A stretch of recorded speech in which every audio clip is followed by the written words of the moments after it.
आपको पता है कि सिर्फ 100 रुपए में इंडिया की टॉप 50 कंपनीज में इन्वेस्ट करना पॉसिबल है? ये सुनने में अनबिलीवेबल लगता है ना? लेकिन ये सच है। आप ये एक ईटीएफ्स यानी एक्सचेंज ट्रेडेड फंड के जरिए कर सकते हैं।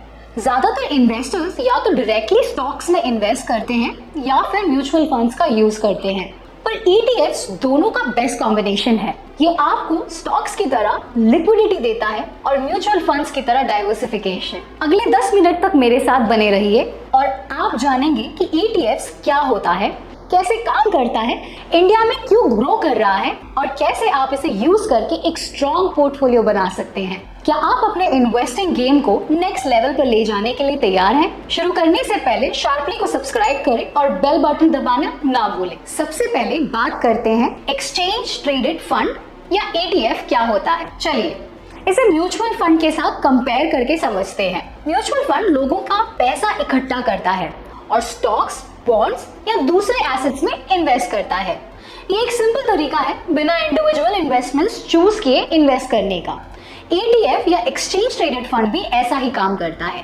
ये पैसा इकट्ठा करता है, एसेट्स के मिक्स में इन्वेस्ट करता है। लेकिन म्यूचुअल फंड्स के ऑपोजिट ईटीएफ स्टॉक एक्सचेंज पर ट्रेड होते हैं और आप इन्हें स्टॉक की तरह दिन भर बाय और सेल कर सकते हैं, जो आपको ज्यादा फ्लेक्सिबिलिटी और कंट्रोल देता है। एक पॉपुलर एग्जांपल लेते हैं, एचडीएफसी निफ्टी 50 ईटीएफ। ये ईटीएफ निफ्टी 50 इंडेक्स की परफॉर्मेंस को मिरर करता है, जो इंडिया की टॉप 50 कंपनीज को इंक्लूड करता है, जैसे रिलायंस इंडस्ट्रीज, टीसीएस और इन्फोसिस। अगर आप इन सब कंपनीज के शेयर्स को इंडिविजुअली खरीदते हैं तो ये 20,000 रुपए से ज्यादा का पड़ेगा। लेकिन एचडीएफसी निफ्टी 50 ईटीएफ के साथ आप सिर्फ 300 रुपए से शुरू कर सकते हैं।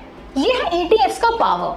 दे आर अफोर्डेबल और आपको एक वाइड मार्केट का एक्सेस देता है। अब म्यूचुअल फंड्स और ईटीएफ्स को डिटेल में कंपेयर करते हैं। इसमें 3 बड़े डिफरेंस है। पहला है लिक्विडिटी और फ्लेक्सिबिलिटी। जैसे अभी बताया, ईटीएफ्स एनएसई और बीएसई जैसे स्टॉक एक्सचेंज पर ट्रेड होते हैं, बिल्कुल रेगुलर स्टॉक्स की तरह। ईटीएफ्स को आप मार्केट आवर्स के दौरान बाय या सेल कर सकते हैं और प्राइस रियल टाइम में चेंज होता है, जबकि म्यूचुअल फंड्स में ट्रांजैक्शन सिर्फ एक बार प्रोसेस होती है और प्राइस एंड ऑफ डे पर मिलता है। ये फ्लेक्सिबिलिटी एक बड़ी एडवांटेज है अगर आप मार्केट चेंजेस पर क्विकली रिएक्ट करना चाहते हैं तो। दूसरा, ईटीएफ ट्रांसपेरेंसी देता है। आपको पता होगा कि ईटीएफ में कौन से स्टॉक्स या बॉन्ड्स हैं, क्योंकि ये इंफॉर्मेशन पब्लिकली अवेलेबल होता है।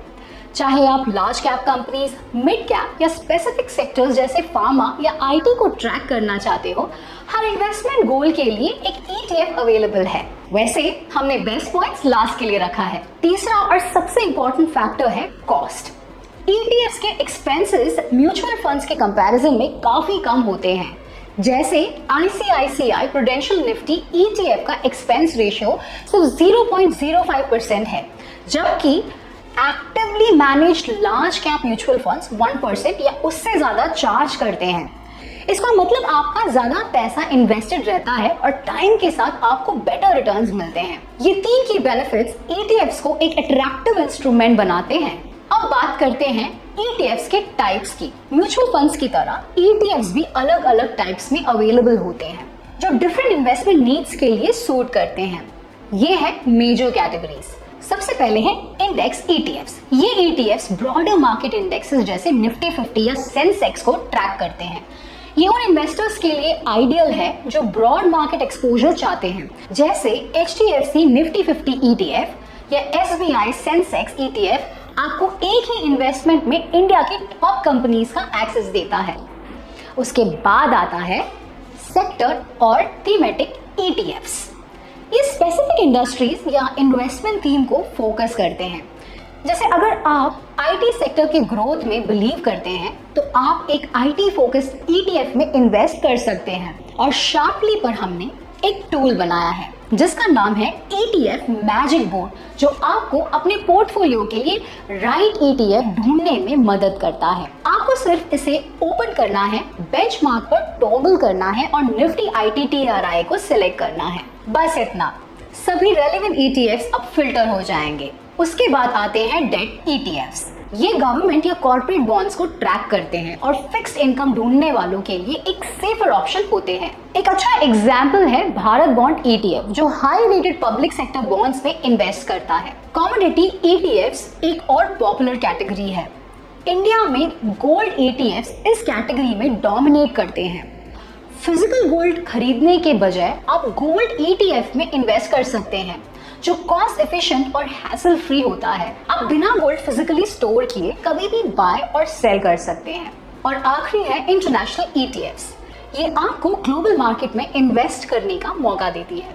जैसे NASDAQ 100 ETFs आपको US के बड़े टेक जायंट्स जैसे एप्पल, Amazon और माइक्रोसॉफ्ट का एक्सपोजर देते हैं। ये इंडियन मार्केट के बाहर डाइवर्सिफाई करने का एक एक्सीलेंट वे है।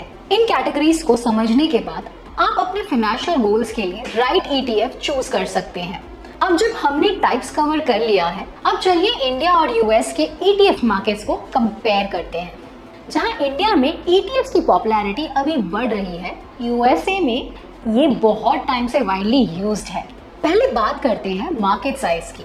US में ETFs का ग्लोबल लीडर है, जहां एसेट्स अंडर मैनेजमेंट $8 ट्रिलियन से ज्यादा है। इंडिया में ETF मार्केट अभी अपने अर्ली स्टेजेस पे है, लेकिन ये रैपिड ग्रो कर रहा है। इनफैक्ट भारत बॉन्ड ETFs के इंट्रोडक्शन और इंडेक्स बेस्ड इन्वेस्टिंग के राइज के वजह से इंडिया का ETF AUM पिछले कुछ सालों में काफी बढ़ा है। अगला पॉइंट है प्रोडक्ट वैरायटी। USA में आपको हर चीज को ट्रैक करने वाले ETFs मिलते हैं। Broad indices, specific sector, commodities, currencies और नीश थीम जैसे AI या कैनपीज। इंडिया में चॉइसेस अभी लिमिटेड है, लेकिन बढ़ रही है।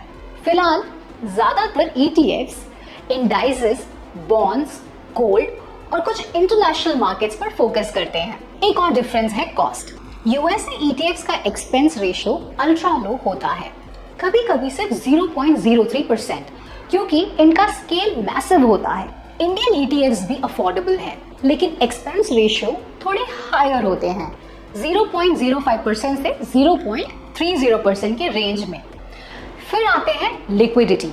USA में ETFs हेवीली ट्रेडेड होते हैं और टाइट स्प्रेड्स होने की वजह से बाय और सेल करना इजी होता है। इंडिया में छोटी या नीश ETFs के लिए लिक्विडिटी एक इशू हो सकता है। बड़े ETFs जैसे निफ्टी 50 ETFs में लिक्विडिटी ज्यादा होती है। आखिरी पॉइंट है रिटेल पार्टिसिपेशन। USA में ETFs इंडिविजुअल इन्वेस्टर्स और इंस्टीट्यूशन के लिए एक स्टेपल है। इंडिया में रिटेल इन्वेस्टर्स ETF में इंटरेस्ट लेना शुरू कर रहे हैं, लेकिन इंस्टीट्यूशनल इन्वेस्टर्स जैसे EPFO अभी भी डोमिनेट करते हैं। तो शॉर्ट में इंडियन मार्केट को ETFs के मामले में अभी लंबा सफर तय करना है, लेकिन जैसे जैसे अवेयरनेस बढ़ेगी और नए प्रोडक्ट्स इंट्रोड्यूस होंगे, इंडिया में भी एक वाइब्रेंट ETF इकोसिस्टम बनेगा। कोई भी इन्वेस्टमेंट कंप्लीटली रिस्क फ्री नहीं होती और ETFs भी इसमें कोई एक्सेप्शन नहीं है। जहां ETFs काफी एडवांटेजेस देते हैं, वहां इन्वेस्ट करने से पहले इनके रिस्क और लिमिटेशन को समझना जरूरी है। चलिए इन्हें डिटेल में देखते हैं। पहला रिस्क है ट्रैकिंग एरर। ETFs का गोल होता है बेंचमार्क इंडेक्स जैसे निफ्टी 50 के परफॉर्मेंस को रेप्लिकेट करना। अगला है लिक्विडिटी। इंडिया में कुछ ETFs जो नीश सेक्टर्स या लो डिमांड थीम्स पर फोकस कर सकते हैं, उनमें ट्रेडिंग वॉल्यूम कम हो सकता है और इस वजह से आपको ETF की इंट्रिंसिक वैल्यू से ज्यादा पे करना पड़ सकता है। और इंट्रिंसिक वैल्यू कैसे कैलकुलेट करते हैं, इसको हम एक अलग वीडियो में डिटेल में आपको एक्सप्लेन करेंगे। उसके बाद है मार्केट रिस्क, जो हर इन्वेस्टमेंट पर अप्लाई होता है, क्योंकि ETFs किसी इंडेक्स या ग्रुप ऑफ एसेट को ट्रैक करता है। अगर मार्केट या सेक्टर परफॉर्म नहीं करेगा तो आपका ETF भी नहीं करेगा। तो इन रिस्क को कैसे मैनेज करेंगे? उन ETFs को चूज करके शुरू करेंगे जो लो ट्रैकिंग एरर्स और हाई लिक्विडिटी रखते हैं। शार्पली आपको इन्वेस्ट करने से पहले इन मैट्रिक्स को एनालाइज करने में मदद कर सकता है। इन रिस्क को ध्यान में रखते हुए आप बेटर इन्वेस्टमेंट डिसीजन ले सकते हैं। तो अब और क्या सोच रहे हैं? आज ही ETFs एक्सप्लोर करना शुरू करें और अपने फाइनेंशियल फ्यूचर का कंट्रोल लें। अगली वीडियो में हम एक्शनेबल टिप्स के साथ आपकी ETF जर्नी को स्टार्ट करेंगे। अगर आपको ये वीडियो हेल्पफुल लगा तो लाइक, शेयर और सब्सक्राइब करना ना भूलिए हमारे शार्पली YouTube चैनल पे। Thank you so much for watching. मिलते हैं अगले वीडियो पे।